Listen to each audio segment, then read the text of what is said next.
Assalamualaikum warahmatullahi wabarakatuh. Selamat datang di podcast hari ini. Di podcast hari ini kita akan membahas mengenai Ijarah Muntahiyat Bitamlik. Sebelumnya, saya akan memperkenalkan narasumber di sebelah kanan saya. Baik, perkenalkan nama saya Husnul Khatimah sebagai narasumber di podcast kali ini. Nah, baiklah, kalau boleh tahu nih, apa sih yang Anda ketahui tentang Ijarah Muntahiyah Bitamlik? Jadi, Ijarah Muntahiyah Bitamlik adalah salah satu akad dalam keuangan syariah yang menggabungkan akad sewa atau ijarah dengan opsi kepemilikan di akhir masa sewa. Dalam akad ini, penyewa atau nasabah menyewa suatu barang atau aset dari pemilik, biasanya lembaga keuangan syariah, dengan pembayaran sewa tertentu selama jangka waktu yang disepakati. Pada akhir periode sewa, kepemilikan aset tersebut dialihkan kepada penyewa melalui mekanisme yang telah disepakati, seperti hibah atau pemberian, jual beli, atau pembayaran sisa nilai aset. Nah, selanjutnya saya ingin mengetahui bagaimana proses pengalihan kepemilikan Ijarah Muntahiyah Bitamlik. Jadi, proses pengalihan kepemilikan Ijarah Muntahiyah Bitamlik, yang pertama ada hibah atau pemberian hadiah. Pada akhir masa sewa, pemilik atau mukjir menghibahkan barang kepada penyewa atau mustajir. Hibah ini dilakukan tanpa memerlukan pembayaran tambahan karena pembayaran sewa selama masa akad sudah mencakup nilai barang. Contohnya, setelah selesai masa sewa rumah, pemilik menyerahkan rumah tersebut kepada penyewa melalui akad hibah. Dan selanjutnya yang kedua ada jual beli. Setelah masa sewa berakhir, pemilik menjual barang kepada penyewa dengan harga nominal atau sisa nilai yang disepakati. Biasanya harga jual ini sangat rendah karena sebagian besar nilai barang telah dibayar melalui cicilan sewa. Dan contohnya, setelah selesai masa sewa, mobil penyewa membayar sisa nilai 1 juta untuk mengalihkan kepemilikan mobil tersebut. Nah, selanjutnya yang ketiga ada transfer kepemilikan secara otomatis.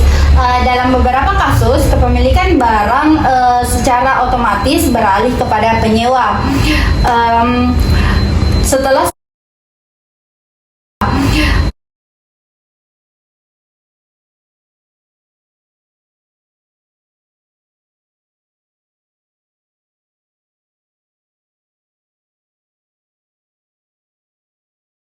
penyewa. Setelah seluruh kewajiban pembayaran sewa terpenuhi, mekanisme ini harus dicantumkan dalam perjanjian sejak awal akad.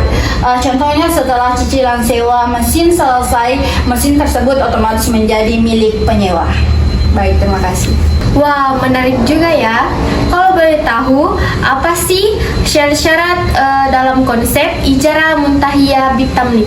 Jadi syarat-syaratnya itu yang pertama ada objek ijarah, barang atau jasa yang disewakan harus halal menurut syariah. Barang harus jelas spesifikasinya, dapat digunakan tanpa merusak esensinya dan bisa dimanfaatkan.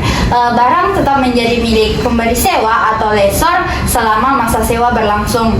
Nah, selanjutnya yang kedua ada pihak yang berakad, pemberi sewa atau lesor pemilik barang yang menyewakan. Penyewa atau lessee, pihak yang menyewa barang.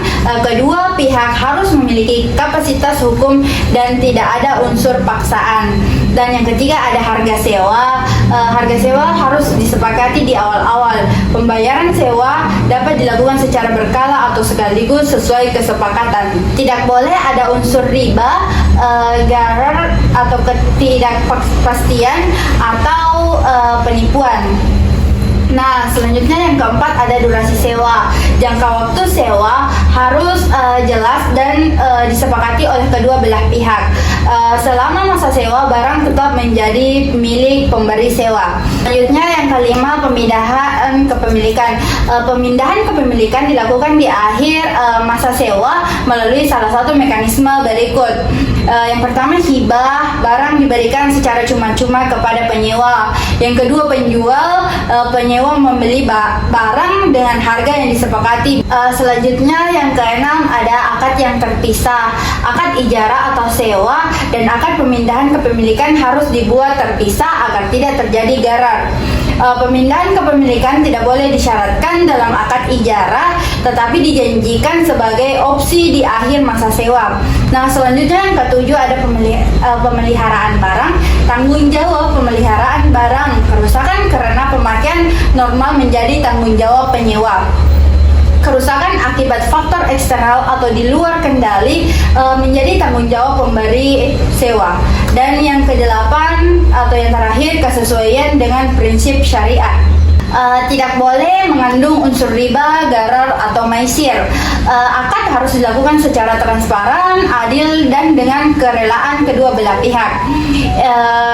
IMBT digunakan, ijarah muntahiyah bitamlik digunakan secara luas dalam keuangan syariah karena fleksibilitasnya sekaligus tetap menjaga kepatuhan terhadap prinsip syariah. Baiklah, itulah tadi podcast penjelasan singkat tentang ijarah muntahiyah bitamlik, di mana ijarah muntahiyah bitamlik adalah salah satu akad dalam keuangan syariah yang menggabungkan akad sewa dengan opsi kepemilikan di akhir masa sewa. Cukup sekian, saya ingin berterima kasih kepada narasumber karena telah meluangkan waktunya untuk menjelaskan sedikit tentang ijarah muntahiyah bitamlik. Saya tutup dan saya akhiri. Wassalamualaikum warahmatullahi wabarakatuh.